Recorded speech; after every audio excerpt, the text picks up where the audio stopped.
Hey guys, what's going on? It's Eric here and welcome to another video. Today I'm going to be doing a review on a game that has been one of the most anticipated games of this year. I was looking forward to playing this game as well, and it's been a really sizable one. It took me almost 3 to 4 weeks to beat. So without further ado, let's get right into the review for Red Dead Redemption 2.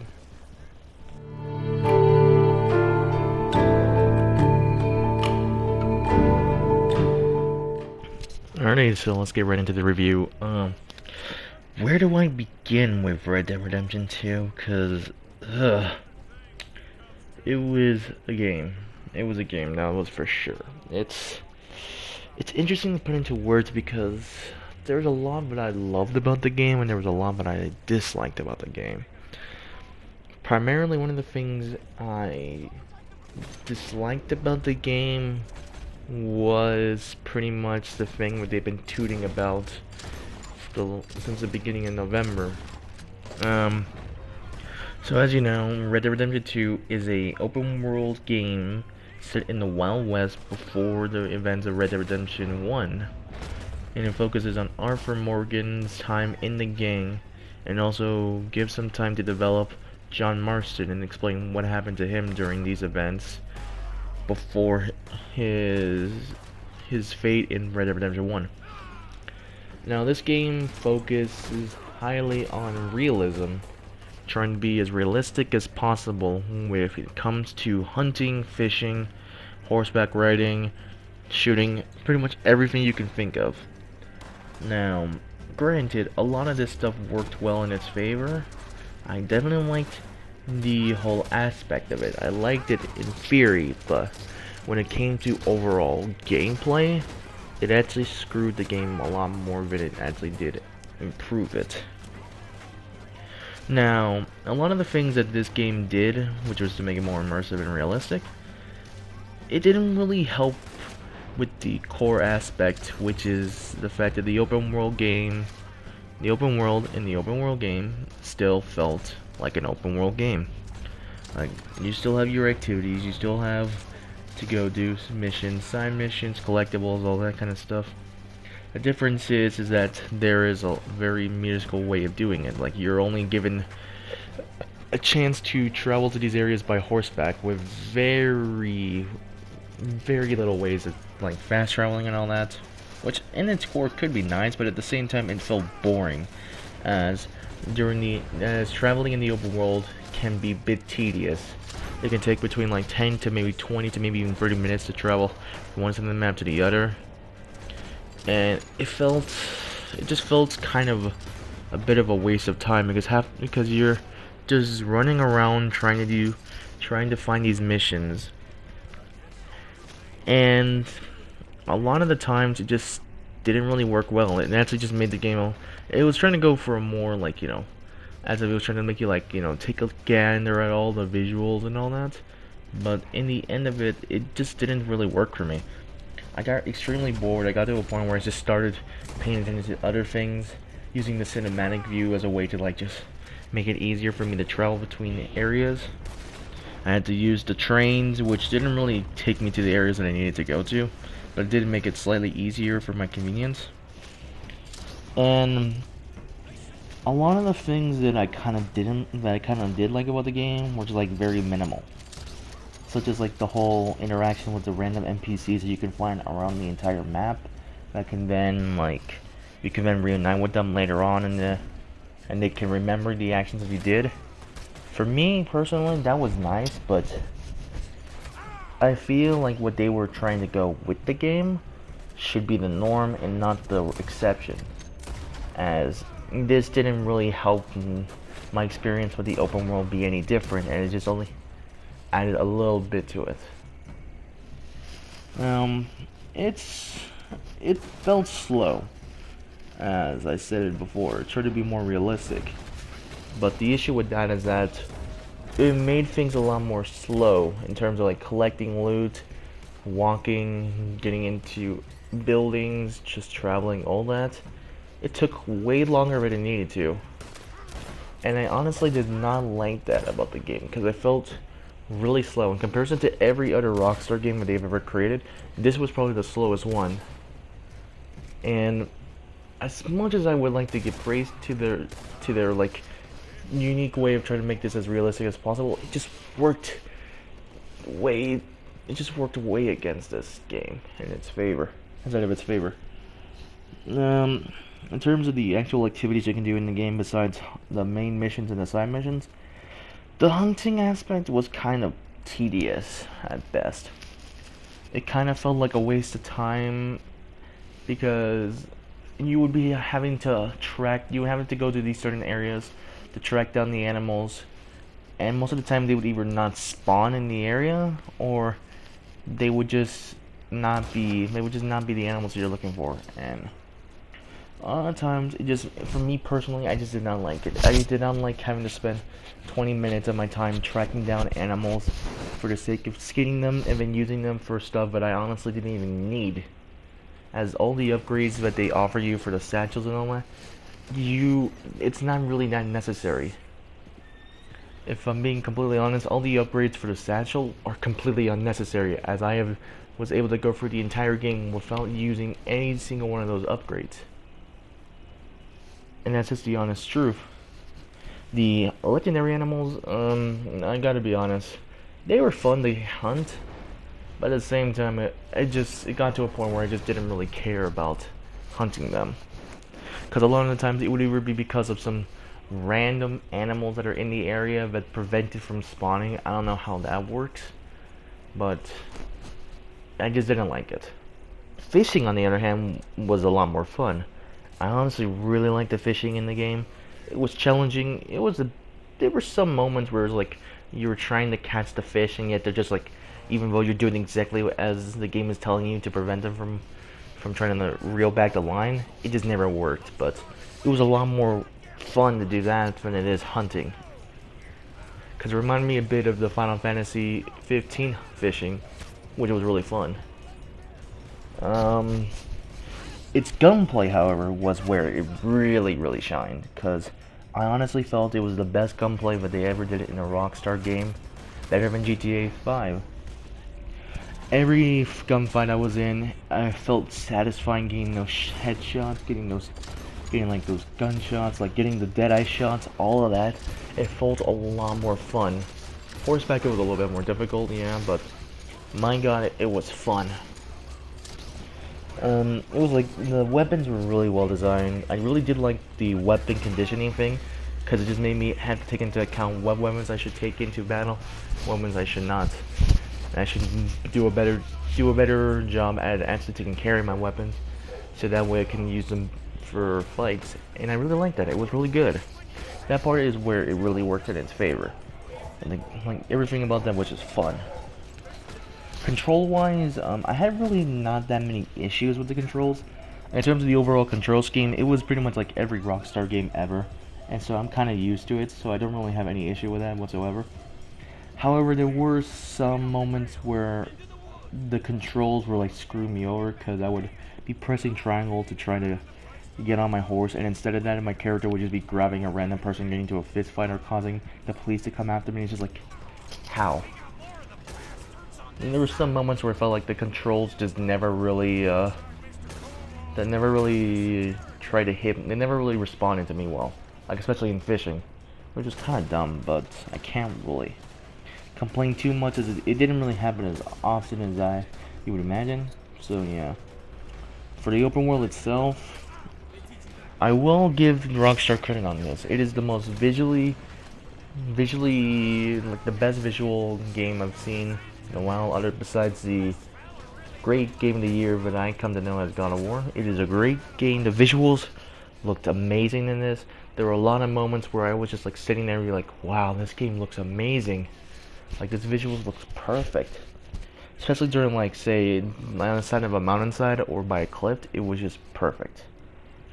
There was also it also felt lively, if I'm being honest, because there was always something that was happening in the world that would make it less empty than you would imagine. Like the towns, there was always something going on. There was always like some event. There's always conversation between people. You You can at least see what's going on. Like it felt like as if the game was doing its job of trying to be a real living game with a real living world, and I love that. Like minor conversations, just everything. One thing I did like about the game was that anything that you could have done in the game could have consequences. Because I really liked it in moments where I would be doing the main missions or the side missions, and then I would have a random NPC talk to me about the events that happened in those missions. And for me, I liked that, because it meant like that there was consequences to my actions, and people would understand that. And I really enjoyed that they took their time with that. But as I said before, it's still an open world game. There was still a lot of tediousness, a lot of boring parts. So, especially when it came to traveling. So I just can't really say much other than it just got boring. And one of the things I kind of wished is that there were better ways to like make it more manageable without having to spend 20 minutes on a horseback trying to get from one area to the other for the sake of a mission. I did not like that at all, because it was way too much of that. But in all cases, the gameplay wise, it was fine. The control scheme was fine, but there were moments where it was unresponsive, and the gunfights was its best moments in the game. Story wise though, this game really shined, especially when it came to character development and setting up the events of Red Dead Redemption 1. Now, bear in mind, I've never played Red Dead Redemption 1, but I am aware of the events that happened in that game, especially what happens with John Marston. And I gotta say, this game really did that job well of setting that up. Going to its main protagonist, Arthur Morgan, he's honestly one of the best characters that I've ever played in a video game. I honestly loved him. He was a great character. I really loved how they handled him in this story.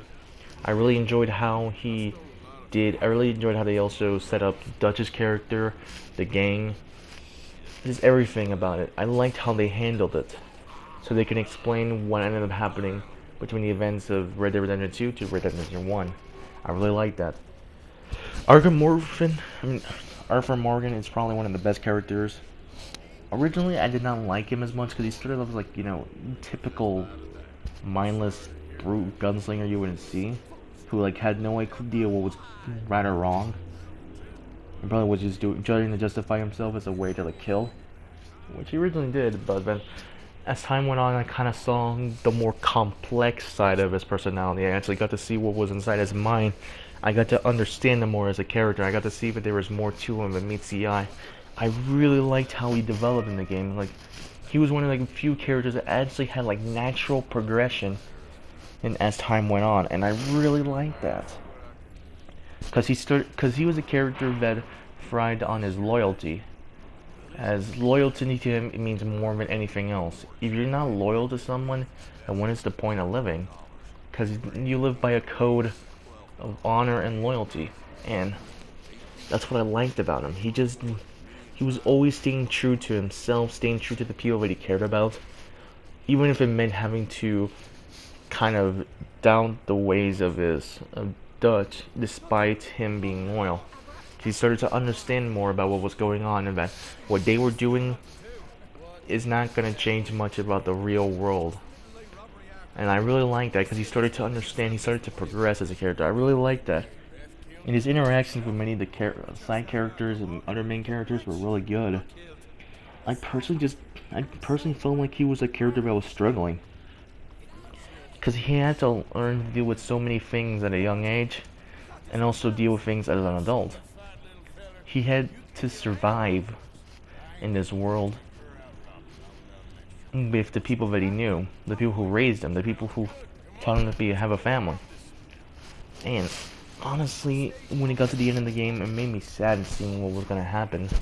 Because he completely changed. He started to see things more clearly. And the way how they handle his finale, if you play in the honorable route, it does it justice. I really like that. It just did it really well. And honestly, If you people haven't read his journal, read it, because it actually does a lot more to his story. Because you get to see a side of him that makes you understand he's not just like a dumb, happy happy gunslinger. He's just a nice character.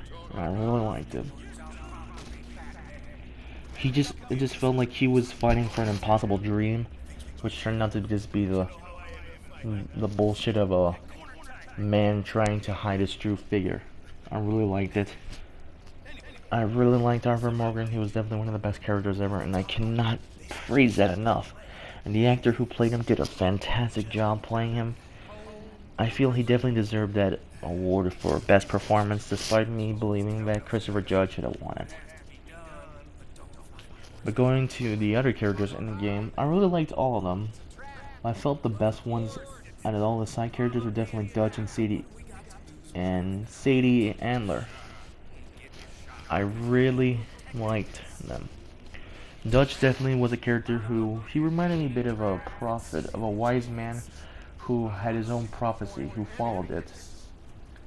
But as time went on, in his anguish to continue his prophecy, he ended up being twisted by it, being corrupted by it, and by the people who only sought to use them for their own malicious needs. And I felt like his character development throughout the story definitely showed just how much of a cool character he really was, and showed just how even the greatest character can have his own downfall. And I really liked how they did handle him, which ended up being what ends up happening in Red Dead Redemption 1, but I really liked how they handled him as a character in this game. It definitely did things well. Now, Sadie, she was a character that I didn't really care too much about. Like, I completely forgot about her in like the first few chapters. But then from chapter 3 to the epilogues, she was definitely one of my favorite characters. I really liked her wild personality. I really liked how she was like a go-getter. Like, she didn't care for what people told her. If she had her mind set on it, she was gonna do it. I really liked that kind of character. She was a badass. She was just straight up awesome. I really loved her. She was probably the best one in terms of, or she knew what she was doing, and she was a character that I really enjoyed. I personally liked how she was struggling with her life, despite the fact that she didn't like the gang. But I really liked how her and Arthur's friendship developed. I just really liked it because it felt like those two, because she basically became like Arthur, in a sense that they were both loners. They both had to struggle with with their lives, with everything that they lost, and they just have to bury it deep within, and they have to just fight to keep living, fight to stay alive. And I really like that aspect of the game. I really like the aspect of her character. I really like that. It was just great. Everyone else in the group, like Javier, Hosea, Micah, I guess, like John, Abigail, Jack, all those different characters, I like them. Well, I felt like their interactions with Arthur were very minimalist, and I kind of wish there was more interactions between them in comparison to the other characters, because I felt like there were very few interactions with them, and it would have been a lot better if they actually focused more on the group instead of like a select few. But that's just me. Story-wise, though, it was pretty top-notch, but I will say there were some moments that felt kind of rehashed from other like media, but it felt, especially like in chapter 5, I definitely felt like there was always something interesting going on in the story. Like, there was something intense, action-packed, dramatic, like, frustrating. I liked it, but it definitely was predictable, and I felt like they could have done a better job with it. But if I'm being honest, it was definitely awesome. And despite the boringness of the open world itself, there was never really a truly dull moment in the story itself. In the ending, it was emotional. It was a nice farewell to the game, and it was also a great setup for Red Dead Redemption 1. Like, I really loved it. I just don't know. It was such a great story. It started off slow. I will say that it started off slow, as many people have complained about, but it definitely did its job. And I really am glad that it managed to do its job, because otherwise I would have been sorely disappointed in Rockstar. Because GTA 5, because I played GTA 5 like 1 or 2 months before this, and its story is okay, but nowhere near as good as it could have been. And to wrap up this review, because I've been going at it for almost 20 minutes now, which kind of surprises me. Red Dead Redemption 2 was a great game that had so many things going against it and so many things going with it. I definitely love the story. I definitely love the characters, especially Arthur Morgan. I like the gameplay. The gunplay was definitely the best part of this game. But the hunting was meh. Fishing was pretty fun. Traversing the world felt meh. The open world definitely felt lively, but it also felt boring. And I definitely liked the little touches that it did. But as I stated before, what Red Dead Redemption 2 should be the norm in this generation. I feel like these kinds of games are rare. Like, this is equivalent to what The Witcher 3 did. I feel like this should be the norm. This should not be the exception. This should be the norm for how our games should be. Because I have played multiple open world games within this past year alone, and almost all of them have that same issue of being meh. Like Middle-earth Shadow of War has that issue of being freaking empty, and despite having all those orcs, because it doesn't feel like they're nothing more than just troops that you had to hire for your army. In this game, it has that same issue where a lot of the times when you're traversing the open world, it kind of just feels like it kind of feels boring, and it feels empty at times, but then it's also pretty lively. And I cannot say this enough. We need more games like this that can honestly do more than just give us like a sandbox. We need a lively world. That's what I really want. But as I said, I enjoyed this game. If I'm being honest, I give this game a 9 out of 10. It's nowhere near as good as, say, God of War, which handled itself very well, and it definitely deserves the Game of the Year, in my opinion. But this game is also great. And so with that, I'm gonna probably sign off now, because it's almost 25 minutes for this video, and I'm actually surprised by it. But you know, that's just how it goes for certain games. Oh, thanks so much for watching, guys. Expect more videos coming soon, as I usually say. I'm gonna try to be consistent, but bear with me, because I suck at being consistent. Oh, this is Eric, signing off. Catch you all later.